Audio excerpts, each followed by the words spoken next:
जगन्नाथमूर्तये स्वानुभूतेकमानाय नमः शान्ताय तेजसे शिवं शान्तमद्वैतं हि यदुक्तं सर्वशास्त्रेषु तद्रूपं मद्गुरुवरं श्रीशान्तानन्दमहं भजे शङ्करं शङ्कराचार्यं केशवं बादरायणं सूत्रभाष्यकृतौ वन्दे भगवन्तौ पुनः पुनः सर्वोपनिषदां तत्त्वं संगृह्य स्वमनीषया येनोक्तं देशभाषायां वन्दे तं निजगुणेश्वरं वन्दे तं निजगुणेश्वरं ಪ್ರಾತಸ್ಮರಣೀಯರಾದ ಆರಾಧ್ಯ ಗುರುದೇವರ ಪವಿತ್ರವಾದ ಚರಣಾರವಿಂದಗಳಲ್ಲಿ ದಂಡವತ್ ಪ್ರಣಾಮಗಳನ್ನು ಸಮರ್ಪಣೆ ಮಾಡಿ ಸರ್ವ ಬ್ರಹ್ಮಜ್ಞಾನಿಗಳ ಶ್ರೀ ಚರಣಗಳಲ್ಲಿ ಹಣೆ ಮಣಿದು ಪರಮ ಪೂಜ್ಯರು ಪರಮಾತ್ಮನ ಅವತಾರಗಳು ಎಂದು ಪ್ರಖ್ಯಾತರಾದ ಜಗದ್ವಂದ್ಯ ಜಗದ್ಗುರು ಶ್ರೀ ಸಿದ್ಧಾರೂಢ ಶ್ರೀ ಶಿವಾನಂದ ಮಹಾತ್ಮಾದ್ವಯರ ಪವಿತ್ರವಾದ ಅಡೆದಾವರೆಗಳಲ್ಲಿ ಕೊಡಮಡುತ್ತ ಮಹಾಮೌನ ಯೋಗಿ ಶ್ರೋತ್ರಿಯ ಬ್ರಹ್ಮನಿಷ್ಠ ಬ್ರಹ್ಮಲೀನ ಸದ್ಗುರು ಗುರುನಾಥಾರೂಢಪ್ಪಂಗಳವರ ಚರಣಾರವಿಂದಗಳಲ್ಲಿಯೂ ಕೂಡ ಅನಂತ ನಮಸ್ಕಾರಗಳನ್ನು ಸಮರ್ಪಣೆ ಮಾಡಿ ಪರಮಾನುಭವ ಬೋಧಿ ಗ್ರಂಥದ ಶ್ರವಣ ಮಾಡಲು ಇಚ್ಛೆಯುಳ್ಳಂತಹ ಆಗಮಿಸಿ ಸಭೆಯಲ್ಲಿ ಉಪಸ್ಥಿತರಿರುವ ಸಾಧಕ ಸಾಧಕಿಯರಾದ ತಮ್ಮೆಲ್ಲರಲ್ಲಿ ಕೂಡ ಶರಣಗಳು ಆತ್ಮೀಯರೇ. ಜಗವಿದು ಖುಷಿಯಾಗಿ ಕಾಣ್ಬವನು ಉರೇ ಖುಷಿ ಅನ್ನುವ ಸೂತ್ರ ಆರಂಭವಾಗಿ 2 ನುಡಿ ಮುಗುತ್ತಾವೀಗ. 2ನೇ ನುಡಿಯ ಅಂತ್ಯದಲ್ಲಿ ಜಗವಿದು ಅತ್ಯಂತ ಭಾವವೇ ಜಗತ್ತು ಅತ್ಯಂತ ಭಾವವೇ ಆಗಿ, ಇದು ಉತ್ತಮ ಜಿಜ್ಞಾಸುವಿಗೆ ಹೊಂದಗಡೆ ಆಗುವಂಥದ್ದು ಪೂರ್ವದಲ್ಲಿ ಚಿಂತನೆ ಮಾಡ್ತಾ ಬಂದಿದ್ದೇವೆ. ಇಲ್ಲಿ ಮಂದ ಮಧ್ಯಮ ಜಿಜ್ಞಾಸುಗಳು ಅಂತಿದ್ದಾರೆ. ಕೇವಲ ಉತ್ತಮ ಜಿಜ್ಞಾಸುಗಳು ಅಷ್ಟೇ ಇಲ್ಲ, ಮಂದ ಮಧ್ಯಮ ಜಿಜ್ಞಾಸುಗಳ ಅಭಿಪ್ರಾಯಕ್ಕೆ ಅನುಗುಣವಾಗಿ ಮುಂದಿನ ನುಡಿ ಆರಂಭವಾಗಲಿದೆ. ಶ್ರುತಿ ಮತ್ತು ಯುಕ್ತಿಗಳಿಂದ ಈ ಪೂರ್ವದಲ್ಲಿ ಶ್ರುತಿ ಪ್ರಮಾಣ ಕೊಟ್ಟರು ಜಗತ್ತು ಹೇಗೆ ಇಲ್ಲವೇ ಇಲ್ಲ ಅನ್ನುವುದನ್ನು ಯುಕ್ತಿಪೂರ್ವಕವಾಗಿ ಹಗ್ಗ ಹಾವಿನ ದೃಷ್ಟಾಂತಾದಿಗಳನ್ನು ಕೊಟ್ಟು ಹೇಳ್ಕೊಂಡು ಬಂತು. ಈ ಜಗತ್ತು ಅತ್ಯಂತ ಭಾವವೇ ಆಗಿದೆ ಅಂತ ಹೇಳಿದಾಗ ಮಂದ ಮಧ್ಯಮ ಜಿಜ್ಞಾಸುಗಳ ಅಂತಃಕರಣ ಅದನ್ನು ಹಿಡಿದುಕೊಳ್ಳುವಷ್ಟು ಯೋಗ್ಯತೆಯನ್ನು ಹೊಂದದೇ ಇರುವುದರಿಂದ ಆ ಮಂದ ಮಧ್ಯಮ ಜಿಜ್ಞಾಸುಗಳು ಏನಂತಾರೆ, ಅತ್ಯಂತ ಭಾವವಾಗಿರುವಂತಹ ಮೊಲದ ಕೋಡು ಕೂರ್ಮಕುಂತಳ ಅಂದರೆ ಆಮೆಯ ಕೂದಲು, ಈ ಪದಾರ್ಥಗಳು ಯಾರಿಗಾದರೂ ಗೋಚರ ಆಗ್ಯಾವೇನು ಅಂತ ಕೇಳ್ತಾರೆ ಅವರು ಮಂದ ಮಧ್ಯಮ ಜಿಜ್ಞಾಸುಗಳು. ಈ ಪದಾರ್ಥಗಳು ಅತ್ಯಂತ ಭಾವ, ಮೊಲದ ಕೋಡಾಯಿತು, ಮನುಷ್ಯನ ಕೋಡ್ ಅಂದ್ರೂ ಏನು ತಪ್ಪಿಲ್ಲ, ಮನುಷ್ಯನಿಗೆ ಕೋಡ್ ಬಂದಿಲ್ಲ, ನರಶೃಂಗ ಅಂತ ಬರ್ತಾರೆ. ಇವು ಅತ್ಯಂತ ಭಾವ ಅಂತ ಕರೆಸ್ಕೊಳ್ತಾವ, ಯಾರಿಗೂ ಗೋಚರ ಆಗಿಲ್ಲ. ಆದರೆ ನೀವೇನ ಶ್ರುತಿ ಪ್ರಮಾಣ ಕೊಟ್ಟು ಹೇಳಿದರು, ಯುಕ್ತಿಪೂರ್ವಕವಾಗಿ ವ್ಯಾಖ್ಯಾನ ಮಾಡಿದರು, ನೋಡಲಿಕ್ಕೆ ಜಗತ್ತು ಕಾಣ್ತಾ ಇದೆ, ಸ್ಪರ್ಶಕ್ಕೆ ವಿಷಯ ಆಗ್ತದೆ, ಸ್ಪರ್ಶೇಂದ್ರಿಯಕ್ಕೆ ತ್ವಗಿಂದ್ರಿಯಕ್ಕೆ ವಿಷಯ ಆಗ್ತದೆ, ಮುಟ್ಟಿದ್ರೆ ಐತಿ ಅಂತ ಅನುಭವಕ್ಕೆ ಬರ್ತದೆ. ಅದಕ್ಕಾಗಿ ಜಗತ್ತು ಇಲ್ಲ ಅಂತ ಹೇಗೆ ಒಪ್ಪುವುದು ಅನ್ನುವ ಮಂದ ಮಧ್ಯಮ ಜಿಜ್ಞಾಸುಗಳ ಸಂಶಯ, ಮತ್ತೇನಲ್ಲ. ಅದಕ್ಕೆ ಉತ್ತರವನ್ನು ಕೊಡುವುದಕ್ಕೆ 3ನೇ ನುಡಿ ಆರಂಭ ಆಗ್ತದೆ, ನೋಡೋಣ.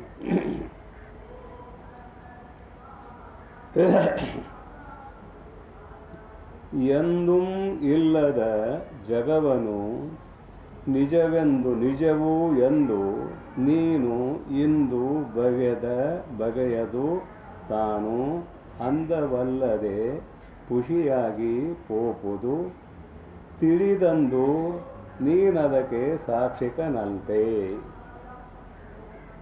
ಒಂದು ನುಡಿಯ ಶಬ್ದಗಳಿವು. ಸಾಕ್ಷಿಕನು ಅಲ್ಪೆ ಅಂತ ಕೇಳಿದರು. ನೋಡ್ರಿ ಏನಂತಾರೆ ಅವರು, ಎಂದೂ ಇಲ್ಲದ ಜಗವನು. ಈ ಜಗತ್ತು ಯಾವಾಗಲೂ ಇಲ್ಲ. ಘಟವೇ ಪುಸಿಘಟವೇ ನೀನು ದಿಟದಂತೆ ತೋರಿ ಮೋಹಿಪುದನು ಏನೆಂಬೆ ಅಂತ ಕೈವಲ್ಯ ಪದ್ಧತಿಯ ಜ್ಞಾನ ಪ್ರತಿಪಾದನಾ ಸ್ಥಳದ ಒಂದು ಪದ್ಯ, 32ನೇ ಪದ್ಯ, ನಮಗೆಲ್ಲರಿಗೂ ಗೊತ್ತಿರಬಹುದು. ಅಲ್ಲಿ ಏನು ಬರೆದಾರ? ಘಟವೇ ಪುಸಿಘಟವೇ ನೀನು ದಿಟದಂತೆ ತೋರಿ ಮೋಹಿಪುದನು ಏನೆಂಬೆ. ಇದು ಪಲ್ಲವಿ. ಪಲ್ಲವಿ ಅರ್ಥ ಬ್ಯಾಡೀಗ. ಒಂದೇ ನುಡಿಯಲ್ಲಿ ಬರೀತಾರೆ, ಅದನ್ನಷ್ಟ ತಗೊಳ್ಳೋದು. ಮೊದಲು ಮೃತ್ತಿಕೆಯ ಪಿಂಡದಳು ನೀನಿಲ್ಲ, ಹುಟ್ಟಿದ ಬಳಿಕ ಒಡೆದು ಧೂಳಾಗಿ ನೀನಿಲ್ಲ, ವಿದಿತವಿದು ಆದಿ ಅಂತ್ಯದಳು ಆದ್ಯಂತದಳು ನೀನಿಲ್ಲ, ಮಧ್ಯದಳು ಆವ ರೂಪು ನನಗೆ ನಿಜಬಹುದು. ಮಣ್ಣಿನ ಕೊಡ ಮುಂದಿಟ್ಟುಕೊಂಡ ನಿಜಗೊಂಡು ಹೇಳ್ತಾ ಇದ್ದಾರೆ ಅಂತ ಇದು ಶಬ್ದಾರ್ಥ. ಆದರೆ ಇದು ಮಣ್ಣಿನ ಕೊಡನ, ಇದ್ರಾಗ ಮಣ್ಣಿನ ಭಾಗವೇ ಹೆಚ್ಚಿದೆ ಅಂತೂ ಉದಾಹರಣೆಯಲ್ಲಿ ಮಣ್ಣಿನ ಕೊಡ ಅಂತ ಇಟ್ಟುಕೊಳ್ಳೋಣ. ಮೊದಲು ಮೃತ್ತಿಕೆಯ ಪಿಂಡದಳು ನೀನಿಲ್ಲ ಅಂದರೆ ಹೀಗೆ ತೋರುವಕ್ಕಿಂತ ಮುಂಚೆ, ಘಟಕ್ಕೊಂದು ಆಕಾರ ಐತಿ, ಹೀಗೆ ತೋರುವಕ್ಕಿಂತ ಮುಂಚೆ ಮೃತ್ತಿಕೆಯ ಪಿಂಡದಳು ಮಣ್ಣಿನ ಮುದ್ದೆಯಲ್ಲಿ ನೀನು ಕಾಣಲಿಲ್ಲ, ನೀನು ಅಲ್ಲಿ ಇಲ್ಲ. ಪ್ರಾಗಭಾವದ ಪ್ರಾಗಭಾವ, ತೋರುವಕ್ಕಿಂತ ಮುಂಚೆ ಯಾವುದು ಇಲ್ಲವೋ ಅದನ್ನು ಪ್ರಾಗಭಾವ ಅಂತ ಕರೀತೀವಿ. ಮೊದಲು ಮೃತ್ತಿಕೆಯ ಪಿಂಡದಳು ನೀನಿಲ್ಲ, ಹುಟ್ಟಿದ ಬಳಿಕ ಕೆಲವು ದಿನ ಘಟ ಇರ್ತದೆ, ಹುಟ್ಟಿದ ಬಳಿಕ ಒಡೆದು ಧೂಳಾಗಿ ನೀನಿಲ್ಲ, ಪ್ರಧ್ವಂಸ ಭಾವ ನಾಶ ಆಯಿತು. ಒಡೆದು ಧೂಳಾಗೆ ನೀನಿಲ್ಲ. ಇವೆರಡ ತಗೊಳ್ಳೋಣ ಅಭಾವ. ಈಗ ಪ್ರಾಗಭಾವ, ಪ್ರಧ್ವಂಸ ಭಾವ. ಅತ್ಯಂತ ಭಾವ ಅಂತೂ ಸಹಜವಾಗಿ ಬರ್ತದೆ, ಅನ್ನೋನೇ ಭಾವ ಬಿಡೋಣ ಈಗ ನಾವು. ವಿದಿತವಿದು ಆದಿ ಅಂತ್ಯದಳು ನೀನಿಲ್ಲ. ಆದಿ ಅಂದರೆ ನೀನು ಹುಟ್ಟುವಕ್ಕಿಂತ ಮುಂಚೆ ಆದಿ, ಪೂರ್ವ ಆಗ ನೀ ಇಲ್ಲ. ಹುಟ್ಟಿದ ಬಳಿಕ ಕೆಲವು ದಿನ ಎದ್ದು ಒಡೆದು ಹೋಗ್ತಿ, ಹಾಗೂ ನೀನು ಇಲ್ಲ. ಮತ್ತು ಆದಿ ಅಂತ್ಯದಳು ಯಾವುದೂ ಇಲ್ಲವೋ ಮಧ್ಯದಲ್ಲಿಯೂ ಕೂಡ ಅದು ಇಲ್ಲ. ಆದಾವಂತೀಚೆ ಎನ್ನ ವರ್ತತೆ ವರ್ತಮಾನೇಪಿ ತತ್ತಥ ಅಂತ ಕಾರಿಕೆ, ಗೌಡಪಾದರ ಕಾರಿಕೆ. ಆದಾವ್ ಅಂತೀಚೆ ಯತ್ ನ ವರ್ತತೆ ಮಧ್ಯೇಪಿ ತತ್ ತದಾ, ಅದು ಅದರಂತೆಯೇ ಅಂತ. ಅಂದ್ರೆ ಮಧ್ಯದಲ್ಲಿ ಕೂಡ ನಿನಗೆ ಇರುವಿಕೆ ಇಲ್ಲ ಅಂತ ಮಣ್ಣಿನ ಘಟ ಇಟ್ಕೊಂಡು ಮಾತಾಡಕತ್ತಾರೆ ನಿಜಗಳು ಸುಯೋಗಗಳು. ಅದನ್ನು ಈ ಘಟಕ್ಕೆ ಹೊಂದಿಸೋಣ. ಈಗ ದೃಷ್ಟಾಂತ ಮಣ್ಣಿನ ಘಟ ಅಂತೂ ಆಯಿತು, ದಾರ್ಷ್ಟಾಂತಕ್ಕೂ ಈ ಘಟಕ್ಕೆ ಹೊಂದಿಸೋಣ ನಮ್ಮ ಶರೀರವೆಂಬುವ ಘಟ. ಹುಟ್ಟುವಕ್ಕಿಂತ ಮುಂಚೆ, ಹೀಗೆ ತೋರುವಕ್ಕಿಂತ ಮುಂಚೆ ಇತ್ತೇನಿದು? ತಾಯಿ ಗರ್ಭದಾಗಿತ್ತು ಅಂದಿಗಿಂದೇರಿ, ಅದಕ್ಕಿಂತ ಮುಂಚೆ ಇತ್ತೇನೋ? ಇಲ್ಲ. ಆಯಿತು, ತಾಯಿ ಗರ್ಭದಿಂದ ಹೊರಗೆ ಬಂತು, ಕೆಲವು ದಿನ ಇತ್ತು, ಒಂದಿನ ಜಾತಸ್ಯ ಹಿ ಧ್ರುವೋ ಮೃತ್ಯು ಎಂಬಂತೆ ಬಿದ್ದು ಹೋಗಲೇಬೇಕಿದು. ಬಿದ್ದು ಹೋದ ಮೇಲೆ ಇದೇನಂದ್ರೆ ಇಲ್ಲ. ಹೀಗೆ ತೋರುವಕ್ಕಿಂತ ಮುಂಚೆ ಅಂದರೆ ಹುಟ್ಟುವಕ್ಕಿಂತ ಮುಂಚೆ ನೀನು ಇಲ್ಲ, ಹುಟ್ಟಿದ ಮೇಲೆ ಕೆಲವು ದಿನ ಇದ್ದು ನಾಶವಾದ ಮೇಲೆ ನೀನು ಇಲ್ಲ. ಮಧ್ಯದಲ್ಲಿ ಆದರೂ ನಿನಗೆ ಒಂದು ರೂಪ ನಿಜವಾಗಿದೆ ಏನು? ಮಧ್ಯದಲ್ಲಿ ಅಂದರೆ ಹುಟ್ಟು ಸಾವುಗಳ ಮಧ್ಯದಲ್ಲಿ ಒಂದು ನಿಜವಾದ ರೂಪ ನಿನಗೈತೆ ಏನು ಅಂತ ಕೇಳಿದರೆ ಇಲ್ಲ. ಯಾಕಂದರೆ ಪ್ರತಿದಿನ ಬದಲಾಗ್ತಾ ಹೊಂಟದ. ನಿಜವಾದ ರೂಪ ಅಲ್ಲ ಅದು. ನಿನ್ನೊಂಥರ ಇತ್ತು, ಇವತ್ತೊಂಥರ, ನಾಳೆ ಒಂಥರ, ಹೀಗೆ ಆಗ್ತಾ ಆಗ್ತಾ ಏನಾಗ್ತದೆ, ಒಂದಿನ ಇಲ್ದಂಗೆ ಆಗ್ತದೆ. ಮಧ್ಯದಳು ಆವ ರೂಪ ನಿನಗೆ ನಿಜಬಹುದು. ಏನಂತ ಕರೀಲಿ ನಿನ್ನ? ಶಿಶು ಅಂತ ಕರೀಲ್ಯಾ, ಬಾಲಕ ಅಂತ ಕರೀಲ್ಯಾ, ಹುಡುಗ ಅಂತ ಕರೀಲ್ಯಾ, ತರುಣ ಅಂತ ಕರೀಲ್ಯಾ, ಅಥವಾ ಹಿರಿಯ ಅಂತ ಕರೀಲ್ಯಾ, ವೃದ್ಧ ಅಂತ ಕರೀಲ್ಯಾ? ಏನಂತ ಕರೀಲಿಲ್ಲ ಅಂತ ಕೇಳ್ತಾರೆ ಈ ಶರೀರವನ್ನು ಕುರಿತು ನಿಜಗುಣ ಶಿವಯೋಗಿಗಳು. ಅರ್ಥಾತ್ ಹುಟ್ಟೋಕ್ಕಿಂತ ಮುಂಚೆ ಇಲ್ಲ, ಸತ್ತು ಆದ್ಮೇಲೂ ಇಲ್ಲ, ಮಧ್ಯದಲ್ಲಿ ಆದರೂ ಕೂಡ ಇದಕ್ಕೆ ಒಂಥರ ಇರುವಿಕೆ ಇದೇನಾದ್ರೂ ಇಲ್ಲ. ಇದುವೇ ಅತ್ಯಂತ ಭಾವ. ಇದು ಅತ್ಯಂತ ಭಾವ. ಇಲ್ಲದೆ ಇದ್ದರೂ ಕೂಡ ತೋರ್ತದೆ, ಅಜ್ಞಾನಕ್ಕೆ ಅಧೀನವಾಗಿ, ಅವಿದ್ಯೆಗೆ ಅಧೀನವಾಗಿ ತೋರುತ್ತದೆ. ಏನು ಅವಿದ್ಯೆ? ಈ ಶರೀರ ನಾನು ಅಂತ ಯಾರ್ಯಾರು ಅಂತೀವಲ್ಲ, ನಾವೆಲ್ಲರೂ ಅವಿದ್ಯಾವಂತರು. ಶಾಸ್ತ್ರ ಹೇಳೋವರ ಆಗಲಿ, ಶಾಸ್ತ್ರ ಕೇಳೋವರ ಆಗಲಿ, ಈ ಶರೀರ ನಾನು ಅನ್ನುವಂತಹ ದೃಢವಾದ ಬುದ್ಧಿ ಅವನಿಗೆ ಇದ್ದದ್ದೇ ಆದರೆ ಅವನು ಅವಿದ್ಯಾವಂತ. ಅವನಿಗೆ ಸಂಸಾರ ಐತಿ. ಯಾರಿಗೆ?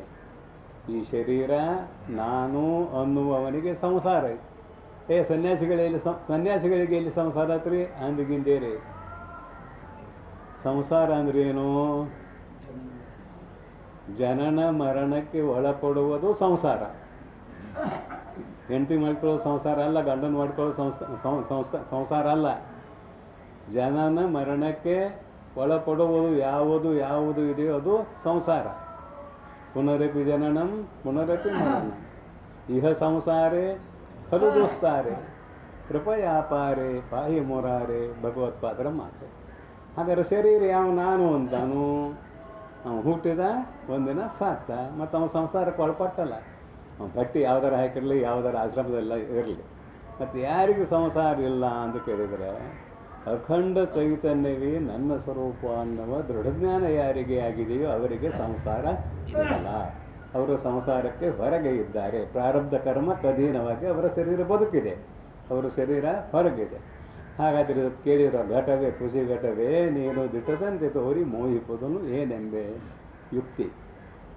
ಈ ಯುಕ್ತಿಯಿಂದ ಹೇಳಿದಾಗಾದರೂ ಕೂಡ ಈ ಜಗತ್ತು ತೋರ್ತಾ ಇದೆಯಲ್ಲ ಅಂತಾರೆ ಮಂದ ಮಧ್ಯಮ ಜಿಜ್ಞಾಸುಗಳು.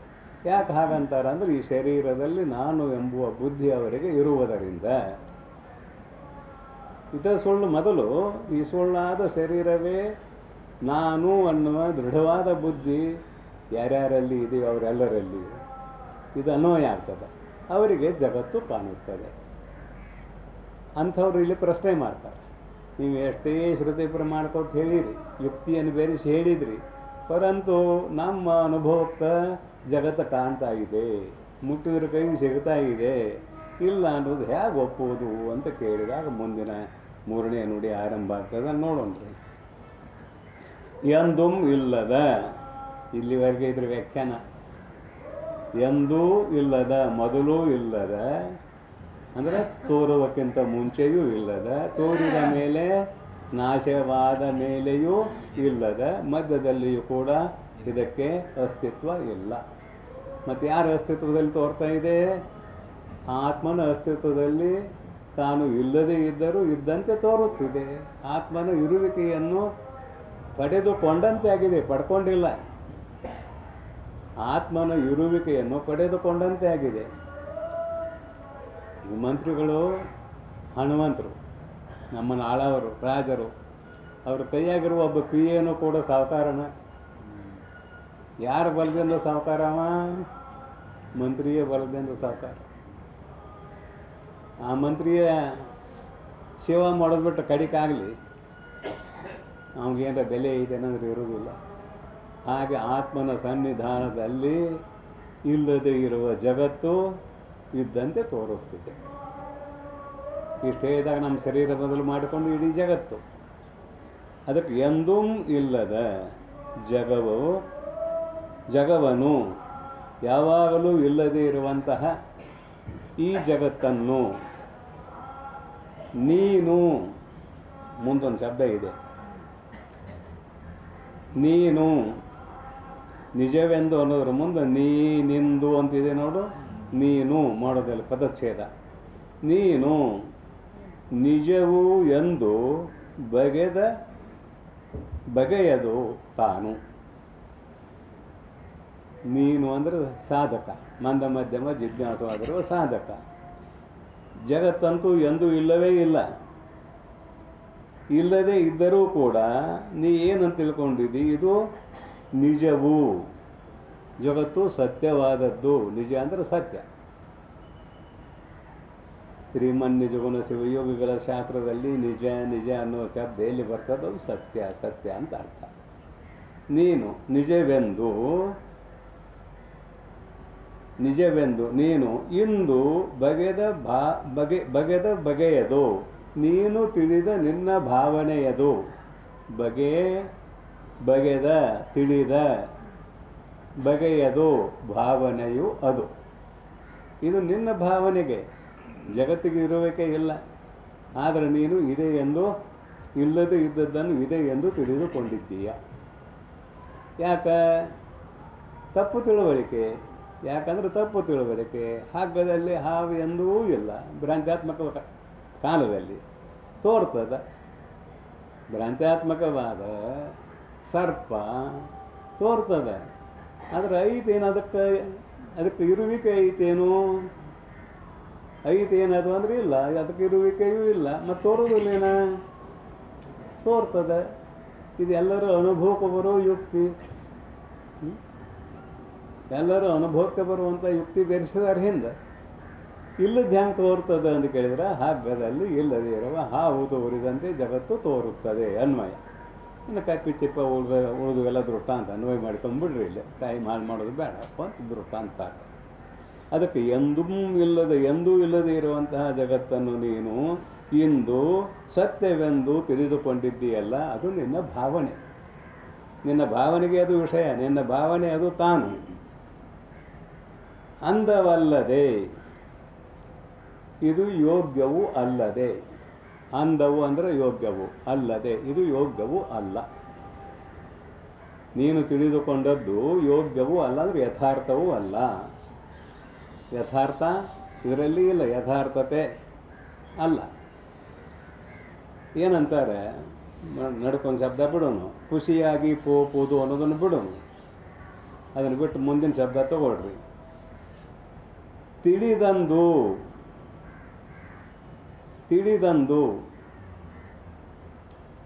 ಏನು ತಿಳಿದಂದು? ಎಲ್ಲವನು ಅರಿತು ಫಲವೇನಯ್ಯ ತನ್ನ ತಾನರಿಯ ತನ್ನಕ್ಕ. ಮಹಾತ್ಮರ ನುಡಿ ಇನ್ನೊಬ್ಬರದು. ಎಲ್ಲವನು ಅರಿದು ಫಲವೇನಯ್ಯ ತನ್ನ ತಾನು ಅರಿಯ ತನ್ನಕ್ಕ. ತನ್ನನ್ನು ತಾನು ತಿಳಿಯದೆ ಉಳಿದದ್ದೆಲ್ಲವನ್ನೂ ತಿಳಿದರೂ ಏನೋ ಪ್ರಯೋಜನ ಇಲ್ಲ ಅಂತಾರೆ. ಅದಕ್ಕಾಗಿ ಇಲ್ಲಿ ತಿಳಿಯುವುದು ಯಾವುದನ್ನು ಅಂತ ಕೇಳಿದರೆ ತನ್ನನ್ನು. ಇಲ್ಲಿ ಅಧಿಕಾರಿ ಯಾರೋ ಭಾಳ ಸಲ ನಾನು ಹೇಳಿದ್ದೇನೆ. ಕೋ ಅಹಂ, ನಾನು ಅಂದರೆ ಯಾರೋ ಎಂದು ಕೇಳುವವನೇ ಇಲ್ಲೇ ಅಧಿಕಾರಿ. ಅವು ಮಂದರ ಇರಲಿ, ಮಧ್ಯಮರ ಇರಲಿ, ಉತ್ತಮರ ಇರಲಿ. ಅಹಂ ಕಹ, ನಾನು ಅಂದರೆ ಯಾರೋ. ಗುರುಗಳಿಗೆ ಬಂದಾನ, ಶರಣಾಗತ ಆಗ್ಯಾನ, ಆಪ್ತ ಅಂಗಸ್ಥಾನ ಸದ್ಭಾವಾದಿ ಸೇವೆಗಳನ್ನು ಮಾಡ್ಯಾನ. ಗುರುಗಳು ಪ್ರಸನ್ನಾದಾಗ ಕೇಳ್ಯಾನ. ಹಂಗೆ ಬಂದು ಕೂಡಲೇ ಕೇಳಿದ್ದಲ್ಲ. ತದ್ವಿದ್ಧಿ ಪ್ರಣಿಪಾತೇನ ಪರಿಪ್ರಶ್ನೇನ ಸೇವಯ ಅಂತ ಹೇಳಿದ್ದಾರೆ. ಸೇವಾ ಮಾಡಬೇಕು. ಗುರು ಸಂತುಷ್ಟ ಆಗೋದು ಸೇವೆಗೆ, ಬೇರೆ ಯಾವುದಕ್ಕೂ ಸಂತುಷ್ಟ ಆಗೋದಿಲ್ಲ. ಗುರು ಅವನಲ್ಲಿ ವಿನಯ ಇರಬೇಕು. ಆಪ್ತ ಅಂಗಸ್ಥಾನ ಸದ್ಭಾವ 4 ವಿಧವಾದ ಸೇವೆಗಳನ್ನು ಮಾಡುವತನ ಶಿಷ್ಯನಲ್ಲಿ ಇದ್ದದ್ದೇ ಆದರೆ ಗುರು ಪ್ರಸನ್ನ ಆಗ್ತಾನೆ. ಅಲ್ಲಿ ಗುರುವಿನ ಹತ್ತಿರ ಬಂದವರು ಯಾರು?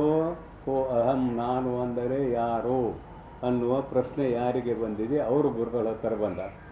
ಗುರುನಾಥ, ನಾನು ಅಂದರೆ ಯಾರು ತಿಳಿಸುವ ಕೃಪೆ ಮಾಡು ಅಂತ ಕೇಳಿಕೊಳ್ಳುವುದಕ್ಕೆ ಬಂದಿದ್ದಾನೆ. ಬಂದ ಕೂಡಲೇ ಅಂತೂ ಇದಲ್ಲ ಅಂತ ಹೇಳಿದ್ನಲ್ಲ. ಸೇವಾದಿಗಳನ್ನು ಮಾಡಿ ಗುರುಗಳು ಪ್ರಸನ್ನ ಚಿತ್ತುಳ್ಳವರು ಆದಾಗ ಕೇಳಬೇಕಾಗ್ತದೆ. ಅಂತೂ ಗುರುಗಳನ್ನು ಕೇಳಿದ. ಸೇವಾ ಮಾಡಿದ ಅದನ್ನೆಲ್ಲ ಮಾಡ್ಕೊಂಡ್ಬಿಡು. ಗುರುನಾಥ, ನಾನು ಅಂದರೆ ಯಾರು ಅಂತ ಕೇಳಿದಾಗ ಹೇಳ್ತಾರೆ ಗುರುಗಳು, ತತ್ ತ್ವಂ ಅಸಿ. ಅವನ ಯೋಗ್ಯತೆ ನೋಡಿ ಹೇಳ್ತಾರೆ. ಅವನ್ನ ಅಂತ ಶುದ್ಧಾಂತಕರಣೆ ಆಗಿಲ್ಲ ಅಂದರೆ ನಿಷ್ಕಾಮ ಕರ್ಮ, ನಿಷ್ಕಾಮ ಉಪಾಸನೆ ಮಾಡೋಕ್ಕಸ್ತಾರೆ ಮಠದಲ್ಲಿ. ಫಲಾಪೇಕ್ಷೆ ಇಲ್ಲದೆ ಕರ್ತವ್ಯ ಮಾಡೋಕ್ಕಸ್ತಾರೆ. ಅವನ ಅಂತಃಕರಣ ಶುದ್ಧ ಆದ ಮೇಲೆ, ಬಾ ನೀ ಕೇಳಿದ್ದೆಲ್ಲ ನಾನು ಅಂದರೆ ಯಾರು ಅಂತ ಕೇಳಿದ್ದೆಲ್ಲ, ಆ ಪ್ರಶ್ನೆಗೆ ಉತ್ತರವನ್ನು ಕೊಡುತ್ತೇನೆ ಬಾ ಅಂತ ಕರೀತಾರೆ. ಅಂತಾರೋ ನೀನು ಏನಾದರೂ ಅವರು ತಿಳಿದಂದು ಅಂದರು. ತಿಳಿದಂದು ಗುರುಗಳಿಗೆ ಶರಣಾಗತನಾಗಿ 4 ಮಹಾವಾಕ್ಯಗಳಿದ್ದಾವೆ. ಅದರಾಗ ಒಂದು ತಗೊಳ್ಳೋ ನೀವು. ನಾವು ತತ್ ತ್ವಂ ಅಸಿ, ನಾನು ಅಂದರೆ ಯಾರು. ಈ ಜಗತ್ತಿಗೆ ಕಾರಣವಾಗಿರುವ ಯಾವ ಸರ್ವಜ್ಞತ್ವಾದಿ ಗುಣಗಳಿಂದ ಕೂಡಿರುವ ಬ್ರಹ್ಮ ತತ್ಪದದ ವಾಚ್ಯಾರ್ಥ. ಹಾಗೆಯೇ ಅವಿದ್ಯಾ ಉಪಾಧಿಯಿಂದ ಕೂಡಿಕೊಂಡಿರುವ ಚೇತನ ಜೀವ. ಎರಡು ಕಡೆ ಚೇತನ ಇದೆ. ಮಾಯಾ ಸಬಲಿತವಾದಂಥದ್ದು ಸರ್ವಜ್ಞತ್ವಾದಿ ಗುಣಗಳಿಂದ ಕೂಡಿರುವ ಚೇತನಕ್ಕೆ ಈಶ್ವರ ಅಂತ ಕರಿತೇವೆ. ಕಿಂಚಿಜ್ಞತ್ವಾದಿ ಗುಣಗಳಿಂದ ಕೂಡಿಕೊಂಡಿರುವ ಚೇತನಕ್ಕೆ ಜೀವಾತ್ಮ ಅಂತ ಕರಿತೇವೆ. ಇಲ್ಲಿ ಅವಿದ್ಯಾ ಉಪಾಧಿ ಇದೆ, ಅಲ್ಲಿ ಮಾಯಾ ಉಪಾಧಿ ಇದೆ. ತತ್ಪದದ ವಾಚ್ಯಾರ್ಥ ಏನು? ಸರ್ವಜ್ಞತ್ವಾದಿ ಗುಣಗಳಿಂದ ಕೂಡಿಕೊಂಡಿರುವ ಚೇತನ. ತ್ವಂಪದದ ವಾಚ್ಯಾರ್ಥ ಕಿಂಚಿಜ್ಞತ್ವಾದಿ ಗುಣಗಳಿಂದ ಕೂಡಿಕೊಂಡಿರುವ ಜೀವಚೇತನ. ಅದು ಈಶ್ವರ ಚೇತನ, ಇದು ಜೀವಚೇತನ. ಇಲ್ಲಿ ಲಕ್ಷಣ ಮಾಡಿದರು, ಭಾಗತ್ಯಾಗ ಲಕ್ಷಣ. ಮುಖ್ಯಾರ್ಥೆ ಬಾಧೆ ತದ್ಯೋಗೇ ಲಕ್ಷಣ. ಮುಖ್ಯಾರ್ಥವು ಹೊಂದುಗಡೆ ಆಗದೇ ಇರುವಾಗ ಲಕ್ಷಣ ಮಾಡಬೇಕು. ತದ್ಯೋಗಿ ಲಕ್ಷಣ ಅಂತ. ಲಕ್ಷಣ ಭಾಳ ಇದಾವು. ಈಗ ನಾವು ಒಂದು ಲಕ್ಷಣ ತಗೊಳ್ಳೋಣ, ಭಾಗತ್ಯಾಗ ಬಿಟ್ಟು ಲಕ್ಷಣ, ಬಿಡದ ಲಕ್ಷಣ, ಬಿಟ್ಟು ಬಿಡದ ಲಕ್ಷಣ ಅಂತ 3 ಮಾಡಿದ್ದಾರೆ. ಅವುಗಳ ವ್ಯಾಖ್ಯಾನದ ಅವಶ್ಯಕತೆ ಇಲ್ಲ. ಈಗ ಬಿಟ್ಟು ಬಿಡದ ಲಕ್ಷಣ ತಗೊಳ್ಳೋಣ ನಾವು. ಭಾಗತ್ಯಾಗ ಲಕ್ಷಣ ಅಂತೇವೆ, ಬಿಟ್ಟು ಬಿಡದ ಲಕ್ಷಣ ಅಂತೇವೆ, ಜಹದ್ ಅಜಹಲ್ ಲಕ್ಷಣ ಅಂತೇವೆ. ಶಬ್ದ ಎಲ್ಲ ಬೇರೆ ಬೇರೆನ ಅರ್ಥ ಒಂದ, ಮತ್ತೇನಿಲ್ಲ. ಬಿಟ್ಟು ಬಿಡದ ಲಕ್ಷಣ ಯಾಕೆ ಮಾಡ್ತೇವೆ ಅಂದರೆ ಜಹತ್ ಲಕ್ಷಣ ಮಾಡೋಕ್ಕೂ ಬರೋದಿಲ್ಲ, ಬಿಟ್ಟು ಲಕ್ಷಣ ಮಾಡೋಕ್ಕೂ ಬರೋದಿಲ್ಲ. ಅಲ್ಲಿ ಸಂಪೂರ್ಣ ವಾಚ್ಯಾರ್ಥ ಬಿಡಬೇಕು. ಬಿಡದ ಲಕ್ಷಣವನ್ನು ಮಾಡೋಕ್ಕೆ ಬರೋದಿಲ್ಲ, ಯಾಕಂದ್ರೆ ಅಲ್ಲಿ ಇನ್ನಷ್ಟು ಕೂಡಿಸ್ಕೋಬೇಕು. ಶಕ್ತಿ ವೃತ್ತಿಯಿಂದ ಗೊತ್ತಾದದ್ರಲ್ಲಿ ಇನ್ನಷ್ಟು ಕೂಡಿಸ್ಕೋಬೇಕಾಗಿ.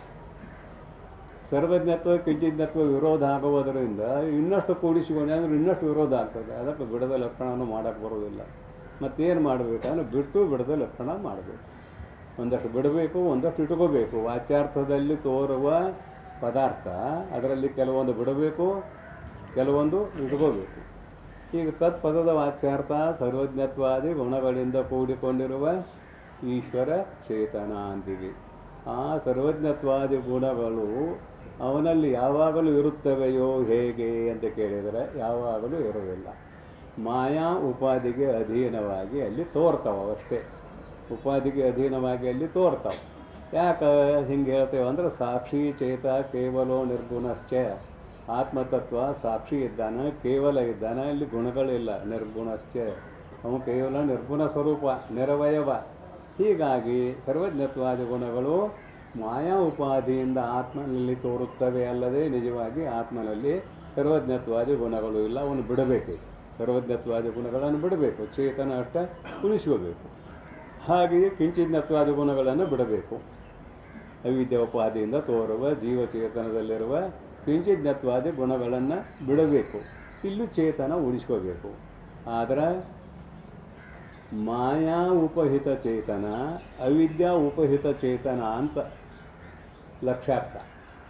ಕೇವಲ ಚೇತನ ಅಂತ ಲಕ್ಷಾರ್ಥ ಮಾಡೋದಿಲ್ಲ ನಾವು. ಕೇವಲ ಚೇತನ ಅಂತ ಲಕ್ಷಾರ್ಥ ಮಾಡಿದ್ವಿ ಅಂತ ಇಟ್ಕೊಳ್ತೀವಿ. ಎರಡು ಕಡೆ ಜೀವಚೇತನ ಕೇವಲ ಚೇತನ ಅಂತಾಯಿತು, ಈಶ್ವರ ಚೇತನ ಕೇವಲ ಚೇತನ ಅಂತಾಯಿತು. ಘಟೋ ಘಟ ಅಂತ ಹೇಳ್ದಂಗಾಯಿತು. ದುರುಕ್ತಿ. ಅದಕ್ಕೆ ಏನು ಮಾಡ್ತೇವೆ ಅಂದರೆ ಮಾಯೋಪಹಿತ ಚೇತನ ಈಶ್ವರ ಚೇತನದಲ್ಲಿ ಉಳಿಸಿಕೊತೇವೆ, ಅವಿದ್ಯಾ ಉಪಹಿತ ಚೇತನ ಜೀವಚೇತನದಲ್ಲಿ ಉಳಿಸಿಕೊತೇವೆ. ಅಸಿ ಪದಕ್ಕೆ ವಾಚ್ಯಾರ್ಥ ತತ್ ತ್ವಂ ಅಸಿ. ಅಸಿ ಪದಕ್ಕೆ ವಾಚ್ಯಾರ್ಥ ಏನು ಅಂತ ಕೇಳಿದರೆ ಮಾಯೋಪಹಿತ ಚೇತನ ಅವಿದ್ಯಾ ಉಪಹಿತ ಚೇತನ ವಾಚ್ಯಾರ್ಥ.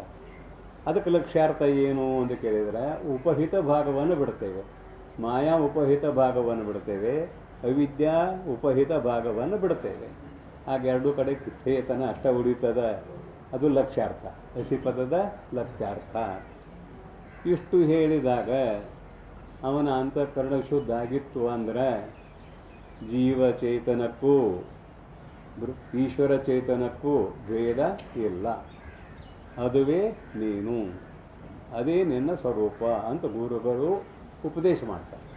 ಉಪದೇಶ ಮಾಡಿದಾಗ ಅವನು ಉತ್ತಮ ಜಿಜ್ಞಾಸು ಆಗಿದ್ದ ಅಂತಾದರೆ ಅವನ ವೃತ್ತಿ ಏನಾಗ್ತದೆ ಅಂತ ಕೇಳಿದರೆ ಅಹಂ ಬ್ರಹ್ಮಾಸ್ಮಿ ಅಂತ ಆಗ್ತದೆ. ಅವನ ವೃತ್ತಿ ಅಹಂ ಬ್ರಹ್ಮಾಸ್ಮಿ, ನಾನು ಬ್ರಹ್ಮವೇ ಇದ್ದೇನೆ. ಅಸ್ಮಿ ಅಂದರೆ ಇದ್ದೇನೆ. ಬ್ರಹ್ಮ ಅಂದರೆ ಅಖಂಡ ಚೈತನ್ಯ. ಬೃಹತ್ವಾತ್ ಬ್ರಹ್ಮ ಅಂತೂ ಕೂಡ ಕರೆದೇವೆ, ಬೃಹಣತ್ವಾತ್ ಬ್ರಹ್ಮ ಅಂತೂ ಕೂಡ ಕರೆದೇವೆ.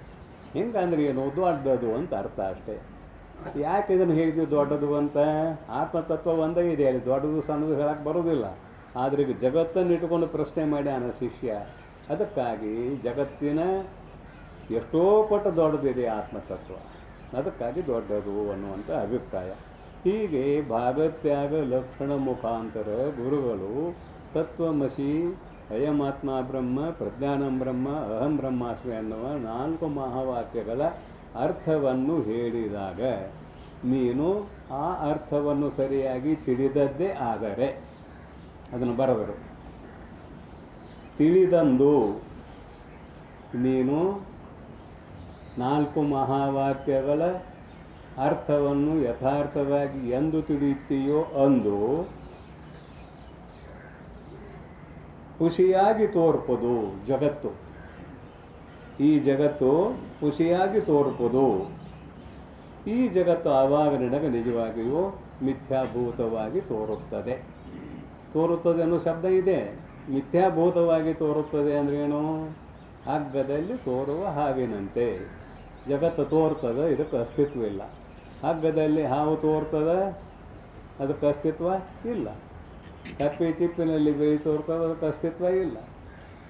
ಇದು ಹೇಗೋ ಹಾಗೆ ಜಗತ್ತಿಗೆ ಅಸ್ತಿತ್ವ ಇಲ್ಲ ಅನ್ನುವ ಜ್ಞಾನ ಬರ್ತದೆ. ತೋರುವುದಿಲ್ಲ ಅಂತ ಅರ್ಥ ಮಾಡಬೇಡ್ರಿ, ತೋರ್ತದೆ, ಆದರೆ ಅದಕ್ಕೆ ಇರುವಿಕೆ ಇಲ್ಲ ಅನ್ನುವಂಥದ್ದು ಬರ್ತದೆ ಅಂತ ಇದು ಶಾಸ್ತ್ರದ ಪ್ರಕ್ರಿಯೆ. ಮತ್ತು ನೀನು ತಿಳಿದಂದು ಅಂತ ಹೇಳಿದ್ದೀವಿ, ನಾನು ಬ್ರಹ್ಮ ಅಂತ ತಿಳಿದ ಅಂದರೆ ಹೆಂಗೆ ತಿಳಿದ, ಏನು ಎಂತು? ಅದಕ್ಕೆ ಶ್ರುತಿ ಪ್ರಮಾಣ ಬೇಕು. ಶ್ರುತಿ ಪ್ರಮಾಣ ಇಟ್ಕೊಂಡು ಹೇಳಬೇಕಾಗ್ತದೆ. ತಿಳಿದಂದು ಇದೇನಾಗ್ತದೆ? ಖುಷಿಯಾಗಿ ಪೋಪೋದು. ಈ ಜಗತ್ತು ಏನು ಸತ್ಯ ಅಂತ ತಿಳ್ಕೊಂಡಿದೆಯಲ್ಲ, ಇದು ಖುಷಿಯಾಗಿ ಪೋಪೋದು. ಅದಕ್ಕೆ ನೀನು ಸಾಕ್ಷಿಕನಲ್ತೆ. ನೀನು ಅದಕ್ಕೆ ಅಂತಿದೆ, ಅದಕ್ಕೆ ಜಗತ್ತು ಖುಷಿ ಎಂಬುದಕ್ಕೆ ಸಾಕ್ಷಿಕನಲ್ತೆ. ನೀನು ಸಾಕ್ಷಿಯಾಗಿ ಉಳಿಯುತ್ತಿ ಅಲ್ಲವೇ? ಸಾಕ್ಷಿಯಾಗಿ ಉಳಿಯುತ್ತಿ ಅಂದರೆ ಜಗತ್ತು ತೋರ್ತದೆ, ಆದರೆ ಮಿಥ್ಯಾಭೂತವಾಗಿ ತೋರುತ್ತದೆ ಅಂತ ಇದರ ಅಭಿಪ್ರಾಯ. ಅಸ್ತಿತ್ವ ಇಲ್ಲ. ಹಗ್ಗದಲ್ಲಿ ತೋರುವ ಹಾವಿಗೆ ಅಸ್ತಿತ್ವ ಇಲ್ಲ. ಅದರಂತೆ ಈ ಜಗತ್ತಿಗೂ ಕೂಡ ಅಸ್ತಿತ್ವ ಇಲ್ಲ ಅನ್ನುವುದು ನಿನ್ನ ಅನುಭವಕ್ಕೆ ಬರುತ್ತದೆ ಅಂತ ಈ ನುಡಿಯ ಅಭಿಪ್ರಾಯ. ಇನ್ನು ಮುಂದಿನ ನುಡಿ ನೋಡ್ರಿ. ಜಗವಿದು ದಿಟವೆಂಬ ಬಗೆಯದೆ ಜೀವಾತ್ಮ ಜಗವಿದೆಲ್ಲವೂ ನೋಡೆ ಖುಷಿ ಎಂಬ ಬಗೆಯೇ ಅಂತರಾತ್ಮನು. ಆ ಬಗೆ ತನ್ನೊಳು ಕೆಡೆ ತಾನೇ ಬಗೆಗೆ ಅಗೋಚರನಾದ ಪರಮಾತ್ಮ.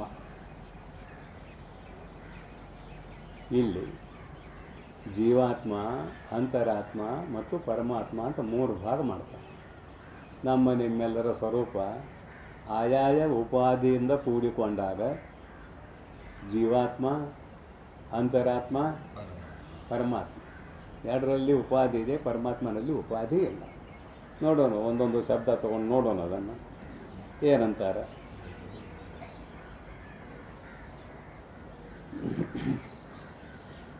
ಜಗವಿದು, ಇದು ಜಗತ್ತು. ಇದು ಅಂದರೆ ಇನ್ಮಾತ್ಮಕ ಬುದ್ಧಿಗೆ ಗೋಚರವಾಗುವ ಜಗವು. ಜಗವಿದು ಅಂತ ಶಬ್ದ ಇದೆ. ಈ ಜಗತ್ತು, ಜಗವಿದು ದಿಟವು ಎಂಬ, ಸತ್ಯವು ಎಂಬ. ದಿಟವು ಎಂಬ ಅಂದರೆ ಸತ್ಯ, ಸತ್ಯವು ಎಂಬ ಬಗೆಯದೆ. ಬಗೆಯು ಅದೇ ಪದಚ್ಛೇದ.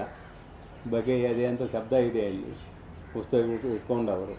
ಬಗೆಯು ಜಗವಿದು ದಿಟವೆಂಬ ಬಗೆಯು. ಜಗವು ಇದು ಸತ್ಯವೆಂಬುವ ಭಾವನೆಯು. ಅದೇ ಜೀವಾತ್ಮ. ಈ ಭಾವನೆಯೇ ಜೀವಾತ್ಮ. ಜಗತ್ತು ಸತ್ಯ ಅನ್ನುವ ಭಾವನೆ ಯಾರಿಗೆ ಬಂದದ ಅವನೇ ಜೀವಾತ್ಮ. ಅದು ಯಾರಿಗೆ ಬಂದದ ಅಂತ ಕೇಳಿದರೆ, ಶರೀರದಲ್ಲಿ ನಾನು ಎಂಬುವ ಬುದ್ಧಿ ಅವನಿಗಿದೆಯೋ ಅವನಿಗೆ ಜಗತ್ತು ಸತ್ಯ ಅನ್ನುವ ಭಾವನೆ ಬರ್ತದೆ. ಈ ಶರೀರದಲ್ಲಿರುವ ಅಖಂಡ ಚೈತನ್ಯವೇ ನಾನು ಅಲ್ಲದೆ ಈ ಶರೀರ ನಾನು ಅಲ್ಲ ಅಂತ ಯಾವ ತಿಳ್ಕೊಂಡಿದ್ದಾನೆ ಅವನಿಗೆ ಜಗತ್ತ ಸತ್ಯ ಅನ್ನುವ ಭಾವನೆ ಬರೋದಿಲ್ಲ. ಕಾಣ್ತದೆ, ಯಥಾರ್ಥ ಅನ್ನುವ ಭಾವನೆ ಬರೋದಿಲ್ಲ. ಮತ್ತು ಅದೇ ದೃಷ್ಟಾಂತ, ಕಪ್ಪೆ ಚೆಪ್ಪು ಬೆಳ್ಳಿ. ಬೆಳ್ಳಿ ತೋರ್ತದ. ಭ್ರಾಂತಿ ಕಾಲದಲ್ಲಿ ಐತೇನಂದ್ರೆ ಇಲ್ಲ. ಹಾಗೆ ಜಗತ್ತು ತೋರ್ತದ, ಆದರೆ ಅದಕ್ಕೆ ಅಸ್ತಿತ್ವ ಇಲ್ಲ. ಪರಂತು ಶರೀರದಲ್ಲಿ ನಾನು ಅನ್ನುವ ಭಾವನೆ ಇದ್ದಾಗ ಜಗತ್ತು ಸತ್ಯವಾಗಿ ಕಾಣುತ್ತದೆ. ಅದನ್ನು ಬರೆದ್ರಿಲ್ಲೇ ಏನಂದ್ರು, ಈ ಜಗತ್ತು ಸತ್ಯ ಅಂತೆಯಲ್ಲ, ದಿಟ ಅಂತ ಹೇಳ್ತಿಲ್ಲ, ಅದು ಜೀವಾತ್ಮ. ಜಗವಿದು ದಿಟವೆಂಬ ಬಗೆಯು ಅದೇ ಜೀವಾತ್ಮ. ಜಗವಿದೆಲ್ಲವೂ, ಜಗವು ಇದು ಎಲ್ಲವೂ, ಪದಚ್ಛೇದ. ಜಗವು ಇದು ಎಲ್ಲವೂ, ಇದು ಇದಮಾತ್ಮಕ ಬುದ್ಧಿಗೆ ಗೋಚರವಾಗುವ ಜಗವಿದೆಲ್ಲವೂ, ಎಲ್ಲ ಜಗತ್ತು. ನೋಡೆ, ಏನು ನೋಡೆ? ವಿಚಾರ ಮಾಡಿ ತಿಳಿದು. ನೋಡಿ ಅಂದ್ರೆ ಏನು ಅರ್ಥ? ಕಣ್ಣಿಲೆ ನೋಡಿ ಅಂತ ಅರ್ಥ ಅಲ್ಲ. ವಿಚಾರ ಮಾಡಿ ತಿಳಿದರೆ ಏನು ವಿಚಾರ? ಆತ್ಮಾನಾತ್ಮ ವಿಚಾರ. ಈ ಪೂರ್ವದಲ್ಲಿ ತತ್ವಮಸಿ ಮಹಾವಾಕ್ಯದ ಅರ್ಥ ಹೇಳಾಯಿತು. ಆತ್ಮಾನಾತ್ಮ ವಿಚಾರ. ಆತ್ಮ ಅಂದರೆ ಯಾವುದು, ಅನಾತ್ಮ ಅಂದರೆ ಯಾವುದು? ಈ ವಿಚಾರ ಮಾಡಿ ತಿಳಿದದ್ದೇ ಆದರೆ, ನೋಡೆ ವಿಚಾರ ಮಾಡಿ ತಿಳಿದದ್ದೇ ಆದರೆ ಅಂತ ಅರ್ಥ. ನೋಡೆ ಅನ್ನೋದಕ್ಕೆ ವಿಚಾರ ಮಾಡಿ ತಿಳಿದದ್ದೇ ಆದರೆ ಖುಷಿ ಎಂಬ ಬಗೆಯು, ಈ ಜಗತ್ತು ಸುಳ್ಳು ಅನ್ನುವಂತಹ ಭಾವನೆ ತನ್ನಲ್ಲಿ ಉಂಟಾಗುತ್ತದೆ. ವಿಚಾರ ಮಾಡಿ ನೋಡಿದಲ್ಲ ಆತ್ಮ ಅನಾತ್ಮ.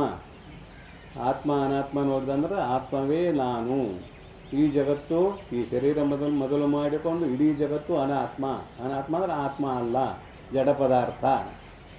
ಯಾವುದು ಜಡ ಪದಾರ್ಥವೋ ಅದು ದೃಶ್ಯ, ಯಾವುದು ದೃಶ್ಯವೋ ಅದು ಅಸ್ತಿತ್ವವನ್ನು ಕಳೆದುಕೊಂಡದ್ದು, ಅದಕ್ಕೆ ಇರುವಿಕೆ ಇಲ್ಲ. ಅದಕ್ಕೆ ಇಲ್ಲಿ ನೋಡೆ ಎನ್ನುವ ಶಬ್ದವನ್ನು ವಿಚಾರ ಮಾಡಿ ನಿನ್ನನ್ನು ನೀನು ತಿಳಿದದ್ದೇ ಆದರೆ ಅಂತ ಅನ್ವಯ. ನೋಡೆ ಖುಷಿ ಎಂಬ ಬಗೆಯು, ಈ ಜಗತ್ತು ಸುಳ್ಳು ಎಂಬುವ ಭಾವನೆಯು ನಿನ್ನಲ್ಲಿ ಉಂಟಾಗುತ್ತದೆ. ಈ ಜಗತ್ತು ಸುಳ್ಳು ಎಂಬುವ ಭಾವನೆ ನಿನ್ನಲ್ಲಿ ಉಂಟಾಗುತ್ತದೆ. ಎಲ್ಲ ಭಾವನಾತ್ಮಕತೆ ವ್ಯವಹಾರ. ನಿಮ್ಮ ಪ್ರಪಂಚವೂ ಕೂಡ ಭಾವನಾತ್ಮಕವೇ. ಭಾವನೆಯನ್ನು ಬಿಟ್ಟು ಪ್ರಪಂಚ ಐತೇನೆ? ನಾನು ಗಂಡ ಅನ್ನೋದು ಗಂಡು ಮಗನಿಗೆ ಭಾವನೆ, ನಾನು ಹೆಂಡತಿ ಅನ್ನುವುದು ಹೆಣ್ಣು ಮಗಳಿಗೆ ಭಾವನೆ, ಅಪ್ಪ ಅನ್ನುವುದು ಹಿರಿಯನಿಗೆ ಭಾವನೆ, ಮಗ ಅನ್ನೋದು ಕಿರಿಯನಿಗೆ ಭಾವನೆ. ಗಂಡ ಹೆಂಡತಿ ಆದದ್ದು ಹೆಂಗೆ? ಭಾವನಾತ್ಮಕ ಅಲ್ಲೇನ?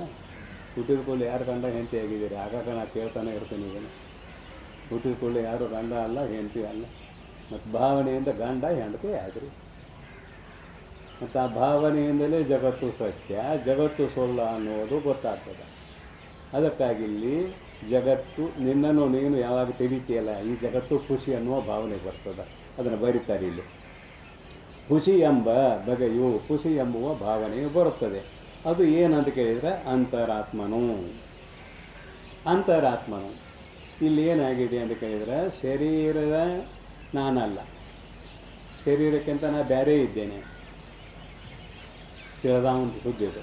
ಈ ಜಗತ್ತು ಯಥಾರ್ಥ ಅಲ್ಲ, ಇದು ಕೇವಲ ತೋರ್ತದ. ಶಾಸ್ತ್ರ ಒಳಗೆ ಹೋಗ್ಬೇಕಾದ್ರೆ ನೀವು ಮಕ್ಕಳ ಮಾತು ಹೆಂಗೆ ಕಿವಿಗೊಟ್ಟು ಕೇಳ್ತೀರಿ, ಹೆಂಗೆ ಕೇಳಿದಾಗ ಶಾಸ್ತ್ರ ಒಳಗೆ ಹೋಗುತ್ತೆ. ಇಲ್ಲ ಅಂದ್ರೆ ಶಾಸ್ತ್ರ ಒಳಗೆ ಹೋಗೋದಿಲ್ಲ, ಕರ್ಕೊಳ್ಳೋದಿಲ್ಲ. ಅದು ಶಾಸ್ತ್ರ ಕರ್ಕೊಳ್ಳೋದಿಲ್ಲ. ಭಾಳ ಕಷ್ಟ ಇದೆ. ಸ್ವಲ್ಪ ಲಕ್ಷ ಕೊಟ್ಟು ಕೇಳ್ರಿ. ಸುಮ್ಮನೆ ಕತೆ ಹೇಳ ಟೈಮ್ ಹಾಳು ಮಾಡೋಣಲ್ಲ. ಇದ್ದದ್ದನ್ನು ಇದ್ದ ಹಾಗೆ ತಿಳಿಸೋದೊಂದು ಪದ್ಧತಿ ಇಟ್ಕೊಂಡು ಬಂದಿದ್ದೇನೆ. ಅದನ್ನು ನಾವು ಮುಂದುವರಿಸ್ಕೊಂಡು ಹೋಗೋಣ. ಇಲ್ಲಿ ಅಂತರಾತ್ಮ ಅಂತ ಕರೆದ್ರಲ್ಲ, ಜೀವಾತ್ಮನೂ ಅಲ್ಲ ಪರಮಾತ್ಮನೂ ಅಲ್ಲ, ಮಧ್ಯದಲ್ಲಿದ್ದಾನಿನ್ನ. ಶರೀರದಲ್ಲಿರುವ ಚೇತನ ನಾನು, ಶರೀರನ ಅಲ್ಲ. ಶರೀರ ಸಹಿತವಾಗಿ ಜಗತ್ತು ಸುಳ್ಳು, ಇಷ್ಟು ಭಾವನೆ ಬಂದಿದೆ. ಆದರೆ ನಾನು ಪರಮಾತ್ಮನ ಅನ್ನೋ ಭಾವನೆ ಇನ್ನೂ ಬಂದಿಲ್ಲ.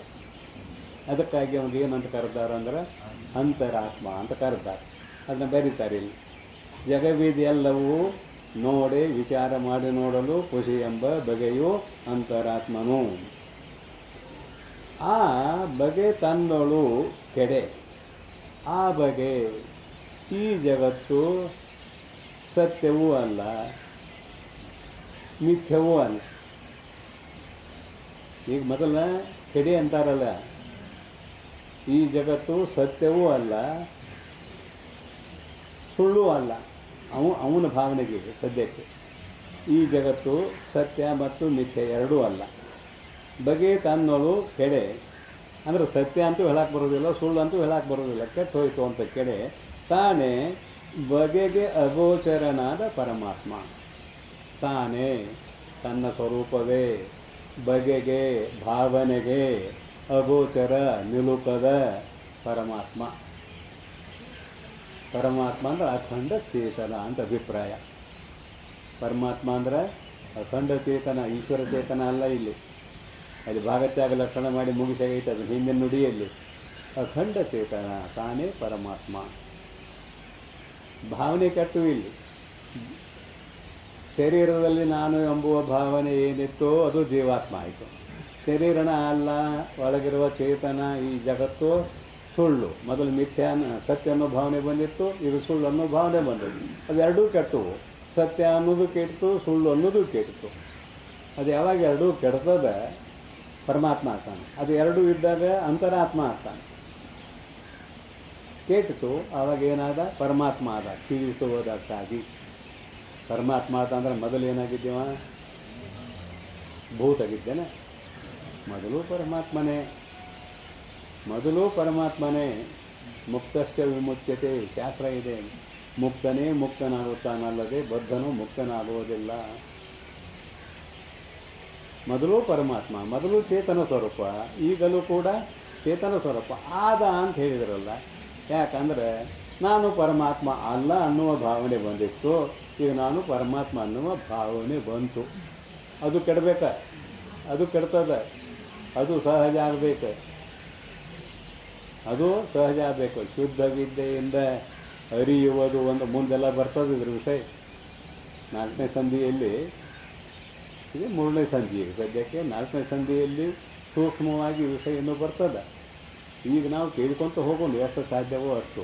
ನಿಜಗುಣ ಶಿವದಲ್ಲಿ ಹೇಳಕತ್ತಾರ, ನಾವು ನೀವು ಕೇಳಕತ್ತಿದ್ದೇವೆ, ಕೇಳುತ್ತಾ ಹೋಗೋಣ ಅನ್ನೋ ಅಭಿಪ್ರಾಯ ಇದ್ದಾಗ ಆ ಬಗೆ ಕೆಟ್ಟದ್ದಾದ್ರೆ ಅಂದರೆ ಜಗತ್ತು ಸತ್ಯ ಮಿಥ್ಯ ಅನ್ನೋ ಎರಡು ಭಾವನೆ ಬಂದಿತ್ತು. ಅದು ಕೆಟ್ಟ ಕೂಡಲೇ ತಾನೇ ಪರಮಾತ್ಮ ಅನ್ನುವಂತಹ ಮಾತಿನಿಂದ ಈ ನುಡಿಯನ್ನು ಮುಗಿಸ್ತಾ ಇದ್ದಾರೆ.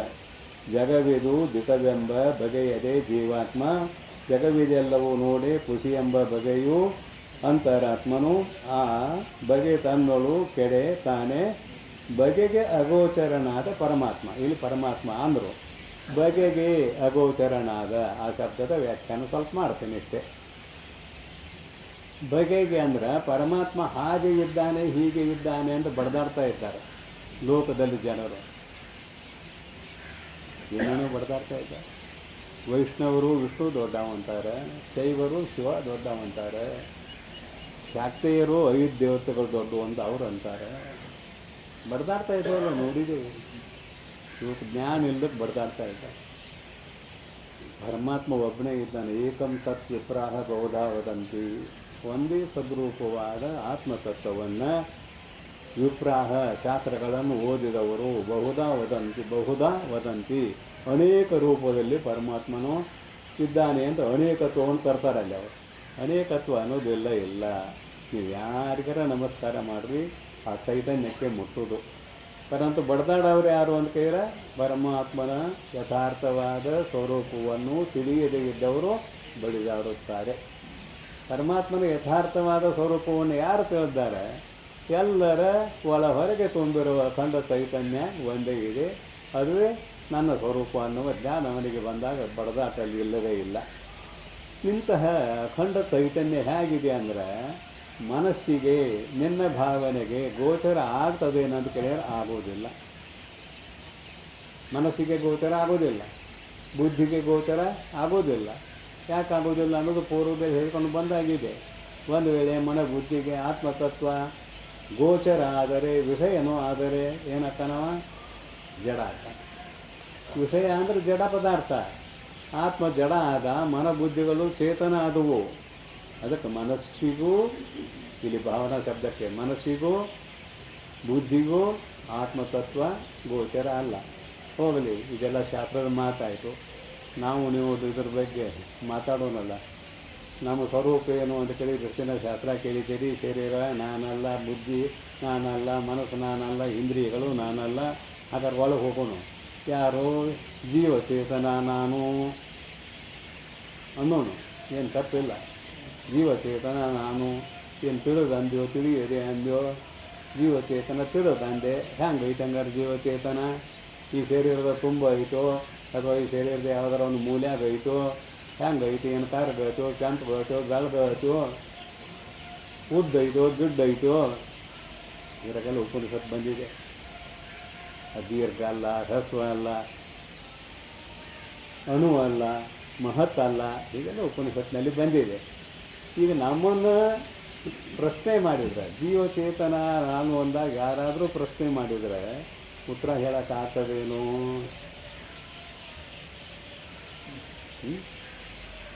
ಆಗೋದಿಲ್ಲ.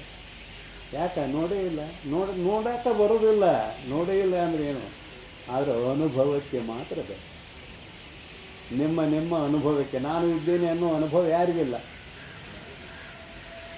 ಆತ್ಮ ಅನಾತ್ಮ ಕೂಡಿಸಿಕೊಂಡಿದ್ದೇವೆ ಇಲ್ಲಿ. ನಾನು ಇದ್ದೇನೆ ಅನ್ನಬೇಕಾದ್ರೆ ಆತ್ಮ ಅನಾತ್ಮ, ಅನಾತ್ಮ ಶರೀರ, ಆತ್ಮ ಚೇತನ, ಅವೆರಡನ್ನೂ ಕೂಡಿಸಿಕೊಂಡು ನಾನು ಇದ್ದೇನೆ ಅನ್ನುವ ಜ್ಞಾನ ನಮ್ಮೆಲ್ಲರಿಗೂ ಐತಿಲ್ರಿ.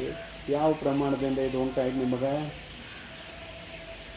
ಸಣ್ಣ ಮಕ್ಕಳಿಗೆ ಐತಿ ಜ್ಞಾನ, ದೊಡ್ಡವ್ರಿಗೆ ಯಾಕೆ? ಒಂದೆರಡು ವರ್ಷದ ಹುಡುಗರು ತಿಳುವಳಿಕೆ ಬಂದಾಗ ನಂದಿದು ನನಗೆ ಬೇಕು ಅಂಥದ್ದಲ್ಲ, ನಾನು ಅಂಥದ್ದಲ್ಲ. ಅದಕ್ಕೆ ಈ ಜ್ಞಾನ ಯಾವ ಪ್ರಮಾಣದಿಂದ ಗೊತ್ತಾಯಿತು? ಯಾವ ಶ್ರುತಿ ಪ್ರಮಾಣ ಬಂತಲ್ಲಿ? ನಿಮ್ಮ ಅನುಭವಕ್ಕೆ ವೇದ್ಯ ನಾನು ಇದ್ದೇನೆ ಅನ್ನುವುದು. ಆದರೆ ಏನಾಗೈತೆ ಅಂದರೆ ಅನಾತ್ಮವನ್ನು ಕೂಡಿಸಿಕೊಂಡು ನಾವು ಅದನ್ನು ತಿಳ್ಕೊಂಡಿದ್ದೇವೆ. ಅನಾತ್ಮ ಅಂದರೆ ಶರೀರವನ್ನು ಕೂಡಿಸಿಕೊಂಡು ನಾನು ಇದ್ದೇನೆ ಎಂದು ತಿಳಿದುಕೊಂಡಿದ್ದೇವೆ. ಇದು ಪ್ರಮಾಣಜನ್ಯ ಅಲ್ಲ, ನಿಮ್ಮ ಅನುಭವಕ್ಕೆ ವೇದ್ಯ. ಅದಕ್ಕೆ ಸ್ವಾನುಭೂತೇ ಕಮಾನಾಯ ನಮಃ ಶಾಂತಾಯ ತೇಜಸ್ಸೇ. ಶಾಂತಾಯ ಅಂದರೆ ಆತ್ಮತತ್ವ, ತೇಜಸ್ ಅಂದರೆ ಬೆಳಕಿನ ಸ್ವರೂಪ.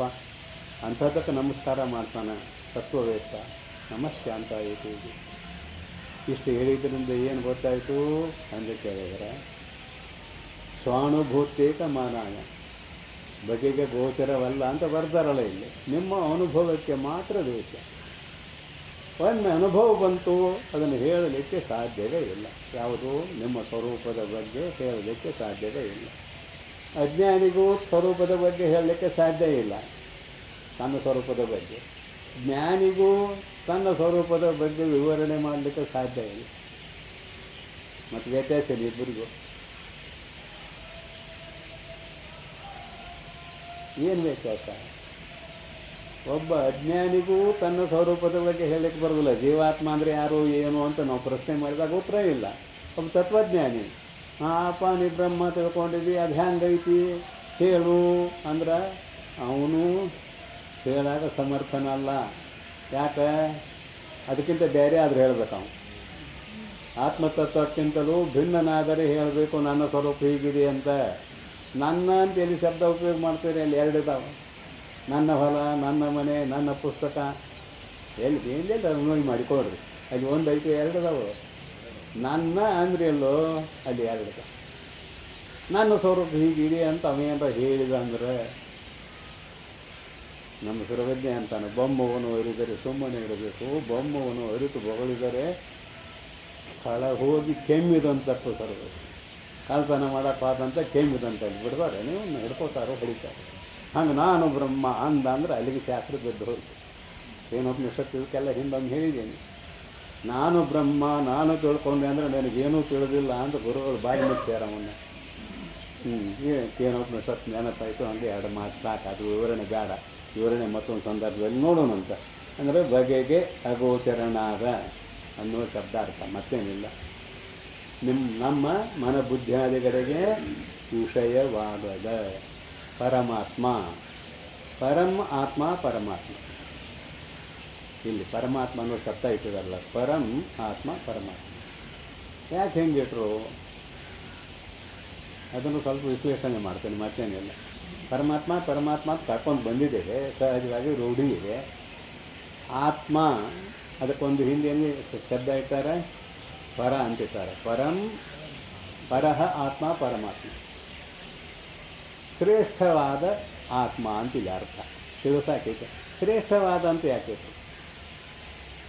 ಜೀವಚೇತನವೂ ಚೇತನ, ಅಂತರಾತ್ಮ ಚೇತನವೂ ಚೇತನ, ಪರಮಾತ್ಮ ಚೇತನವೂ ಚೇತನ. ಇದು ಮೂರು ಬಂದವಲ್ಲ. ಜೀವಚೇತನಕ್ಕಿಂತಲೂ ಅಂತರಾತ್ಮ ಚೇತನಕ್ಕಿಂತಲೂ ಶ್ರೇಷ್ಠವಾದ ಚೇತನ ಪರಮಾತ್ಮ. ಗೊತ್ತಾಯ್ತಾ? ಜೀವಚೇತನಕ್ಕಿಂತಲೂ ಅಂತರಾತ್ಮ ಚೇತನಕ್ಕಿಂತಲೂ ಶ್ರೇಷ್ಠವಾದದ್ದು ಪರಮಾತ್ಮ. ನಿರ್ಗುಣ, ನಿರಾಕಾರ, ನಿರವಯವ, ಅಲ್ಲಿ ಯಾವ ಉಪಾಧಿ ಇಲ್ಲ. ನಿರುಪಾಧಿಕವಾದದ್ದು ಯಾವ ಚೇತನ ಇದೆಯೋ ಅದು ಪರಮಾತ್ಮ. ಉಪಾಧಿಗೆ ಗ್ರಸ್ತವಾದದ್ದು ಅಂತರಾತ್ಮನೂ ಆಗ್ಬೋದು, ಜೀವಾತ್ಮನೂ ಆಗ್ಬೋದು. ಅದಕ್ಕೆ ಇಲ್ಲಿ ಆತ್ಮ ಅಷ್ಟ ಶಬ್ದ ಹೇಳಿದೆ. ಆತ್ಮ ಅಷ್ಟ ಶಬ್ದ ಹೇಳಿದ್ವಿ, ಜೀವಾತ್ಮನಲ್ಲೂ ಅನ್ವಯ ಆಗ್ತದೆ, ಅಂತರಾತ್ಮನಲ್ಲೂ ಅನ್ವಯ ಆಗ್ತದೆ. ಅದನ್ನು ಬೇರ್ಪಡಿಸುವುದಕ್ಕಾಗಿ ಪರಮಾತ್ಮ ಅನ್ನುವ ಶಬ್ದವನ್ನು ಇಟ್ಟಿದ್ದಾರೆ ಅನ್ನುವುದನ್ನು ಇಲ್ಲಿ ನೆನಪು ಮಾಡೋಣ. ಈ ರೀತಿಯಿಂದ ವಿಚಾರ ಮಾಡಿ ನೋಡಿದಾಗ ನಿಮ್ಮೆಲ್ಲರ ಸ್ವರೂಪ ಎಂಥದ್ದು ಅಂತ ಕೇಳಿದರೆ ಅಖಂಡ ಚೈತನ್ಯ. ಪರಂತು ನಮ್ಮ ಅಂತಃಕರಣ ಜ್ಞಾನ ಆಗೋದು ಅಂತಃಕರಣದಲ್ಲಿ, ಆತ್ಮತತ್ವದಲ್ಲಿ ಅಲ್ಲ, ಈ ಸ್ಥೂಲ ಶರೀರದಲ್ಲಿ ಅಲ್ಲ. ಮನ, ಬುದ್ಧಿ, ಚಿತ್ತು, ಅಹಂಕಾರ, ನಾಲ್ಕರ ಗುಂಪು ಅಂತಃಕರಣ. ಅಥವಾ ಅಂತಃಕರಣದಲ್ಲಿ 4 ವೃತ್ತಿಗಳು: ಸಂಕಲ್ಪ, ವಿಕಲ್ಪ ವೃತ್ತಿ ಮನಸ್ಸು, ನಿಶ್ಚಯಾತ್ಮಕ ವೃತ್ತಿ ಬುದ್ಧಿ, ಸ್ಮರಣೆಯಲ್ಲಿ ಹಿಡಿದಿಟ್ಟುಕೊಳ್ಳುವುದು ಚಿತ್ತ, ನಾನು ಅನ್ನುವುದು ಅಹಂಕಾರ. ಈ 4ರ ಗುಂಪು ಅಂತ ತಿಳಿಸುವುದಕ್ಕೆ ಹೇಳ್ತೇವೆ. ಆ ವೃತ್ತಿ 4 ಅಂತಃಕರಣ ಒಂದೇ ಇದೆ. ಆ ಅಂತಃಕರಣ ವಿಷಯ ವಾಸನೆಯಿಂದ ರಹಿತ ಆಯಿತು ಅಂದ್ರೆ ಕನ್ನಡಿ ಅಂತ ಶುದ್ಧ. ಆವಾಗ ಗುರುಗಳು ಹೇಳಿದ್ದು ಅನುಭವಕ್ಕೆ ಬರುತ್ತದೆ, ಮತ್ತೇನಲ್ಲ. ಈಗ ನಾವು ಹೇಳ್ತೀವಿ ಕಿವಿಯಾಗ ದಾಟಿ ಹೋಗ್ತಿರ್ತದೆ, ಅನುಭವಕ್ಕೆ ಬರುತ್ತದೆ. ಅನುಭವಕ್ಕೆ ಬಂದಾಗ ಇವನೇ ಪರಮಾತ್ಮ ಅಂದ್ರೇನೋ ತಪ್ಪು ತಿಳುವಳಿಕೆ ಹೋಯಿತು, ಅಷ್ಟೇ ಅದರ ಅರ್ಥ. ನಾನು ಜೀವಾತ್ಮ ಅಂತ ತಿಳ್ಕೊಂಡಿದ್ದ, ತಪ್ಪು ತಿಳುವಳಿಕೆ ಹೋಯಿತು, ಇವನೇ ಪರಮಾತ್ಮ ಅನ್ನೋದನ್ನು ಇಲ್ಲಿ ಹೇಳ್ತಾರೆ. ಮುಂದಿನ ನುಡಿ ಏನಂತದಂದ್ರೆ, ಉಳ್ಳ ಮೃತ್ತಿಕೆಯೊಳಗೆ ಇಲ್ಲದ ದೇವತೆಯು ಉಳ್ಳಂತೆ ಮುಚ್ಚಿ ಮೋಹಿಸುವಂತೆ ಇಲ್ಲದ ತ್ರಿಜಗವು ಅದ್ವೈತ ಆತ್ಮನೋಳು ತೋರ್ಪುದು ಉಳ್ಳಂತೆ ನೆರೆ ವಿಚಾರಿಸಲು ಉಂಟೆ. ಇಲ್ಲಿ ಹೇಳಿದ್ದನ್ನೇ ಮತ್ತೊಂದು ರೀತಿಯಿಂದ ಹೇಳಕೊಂತಿದ್ದಾರೆ. ಇಷ್ಟೊತ್ತಿನವರೆಗೆ ಹೇಳಿದ್ದನ್ನೇ ಮತ್ತೊಂದು ರೀತಿಯಿಂದ ಹೇಳಕೊಂತಿದ್ದಾರೆ. ಈಗ ಜೀವಾತ್ಮ ಭಾವನೆ ಹೋಯಿತು, ಅಂತರಾತ್ಮ ಭಾವನೆ ಹೋಯಿತು, ಪರಮಾತ್ಮ ಭಾವನೆ ಬಂತು. ಇವತ್ತಿನ ನುಡಿಯ ವಿಚಾರದಲ್ಲಿ ನಾನು ಪರಮಾತ್ಮ ಅನ್ನೋದಾಯಿತು. ಅದನ್ನು ವಿಶ್ಲೇಷಣೆ ಮಾಡ್ತಾರೆ. ಹೇಳಿದ್ದನ್ನೇ ಹೇಳುವುದು ಉಪನಿಷತ್ ಮಂತ್ರಗಳಿಗೆ ಬೇಸರ ಇಲ್ಲ, ಶಾಸ್ತ್ರಕ್ಕೆ ಬೇಸರ ಇಲ್ಲ. ಯಾಕೆ ಅಂತ ಕೇಳಿದ್ರು, ಅತೀಂದ್ರಿಯವಾದ ವಿಷಯ, ಇಂದ್ರಿಯಗಳಿಗೆ ಗೋಚರ ಆಗುವಂಥ ವಿಷಯ ಅಲ್ಲ. ಮತ್ತೆ ಮತ್ತೆ ಮತ್ತೆ ಮತ್ತೆ ಹೇಳಿದಾಗ, ಅದನ್ನು ಮತ್ತೆ ಮತ್ತೆ ಮತ್ತೆ ಮತ್ತೆ ಕೇಳಿದಾಗ ಅದರಿಂದ ಫಲ ಸಿಗುತ್ತದೆ ಅನ್ನೋದು ಅಭಿಪ್ರಾಯ. ಈ ಪೂರ್ವದಲ್ಲಿ ದೃಷ್ಟಾಂತ ಕೊಟ್ಟಿದ್ದೇನೆ. ಇದು ಕಬ್ಬಿಣದ ಒಂದು ಸಲಾಕೆ, ಇದಕ್ಕೊಂದು ದಾರ ಕೊಡ್ತೇನೆ, ಆ ದಾರದಿಂದ ಇದನ್ನು ತುಂಡು ಮಾಡಿರಿ ಅಂತೇನೆ. ಸಾಧ್ಯ ಇಲ್ಲ, ಏನು ಸಾಧ್ಯ ಇಲ್ಲ. ಆದ್ರೆ ಸಾವಿರಾರು ದಾರ ಹರಿಲಿ ಇದು ತುಂಡ. ಜನ ಒಂದೇ ಕಡೆ ಹೇಳ್ದಾಡ್ರಿ, ಜನ ಒಂದೇ ಕಡೆ ಹೇಳ್ದಾಡ್ರಿ, ತುಂಡಾಕೈತೆ ಒಂದನ. ಯಾವುದರಿಂದ? ದಾರಕ್ಕೆ ಸಾಣ್ದತ್ತೈತೆ, ಅದನ್ನ ಹೇಳಾಕೈತೇನೆ, ದ್ವಾರದಿಲ್ಲ. ನಾನು ಕೈಯಾಗಿರೋ ತಂದು ಚಿಕ್ಕದೈತಿ, ದಾರ ಕೊಡ್ತೇನೆ ಹೇಳಿ. ಆ ಬೆಡಕ ಡಿಪಾರ್ಟ್ಮೆಂಟಾಗ ನೋಡಿದಿರಲ್ಲ, ಕಬ್ಬಿಣದ ಚೌಕ್ ಕೊಟ್ಟು ಹಾಕಿರ್ತಿದ್ರು, ಅಲ್ಲಿ ಖಾಲಿ ಕೊಡ ಬಿಡ್ತಿದ್ರು, ಅದು ಕಂಡು ಬಿದ್ದು ಹೋಗ್ತಿತ್ತು. ಆಗ ಮಿದುವು ಕಬ್ಬಿಣ ಕಠಿಣ ಆದರೂ ಹಗ್ಗ ಹೋಗಿ ಬಂದು ಅಲ್ಲಿ ಕಂಡು ತಯಾರಾಗ್ತಿತ್ತು. ಒಂದು ದಿವಸ ಸುದ್ದಿನ ಅದ, ಎಷ್ಟೋ ದಿನ ಆದಾಗದಲ್ಲಿ ಕಂಡು ಬಿದ್ದು. ಹಾಗೆ ಎಷ್ಟೋ ದಿನ ಕೇಳಿದಾಗ ಆತ್ಮತತ್ವದ ಸಾಕ್ಷಾತ್ಕಾರ ಆಗ್ತದೆ. ಒಂದು ದಿನಕ್ಕಾಗೋ ಮಾತನ್ನು, ಒಂದು ಜನ್ಮಕ್ಕಾಗೋ ಮಾತನ್ನು. ಅನಂತ ಜನ್ಮ ಸಂಸಿದ್ಧ ತಥೋ ಯಾವುದೇ ಪರ ಅಂಜತಿ ಅಂತದ ಶಾಸ್ತ್ರ. ಇಲ್ಲಿ ಮುಂದಿನ ನುಡಿ ಸುಮ್ಮನೆ ಓದಿಬಿಟ್ಟಿದ್ದೇನೆ ಇವತ್ತು.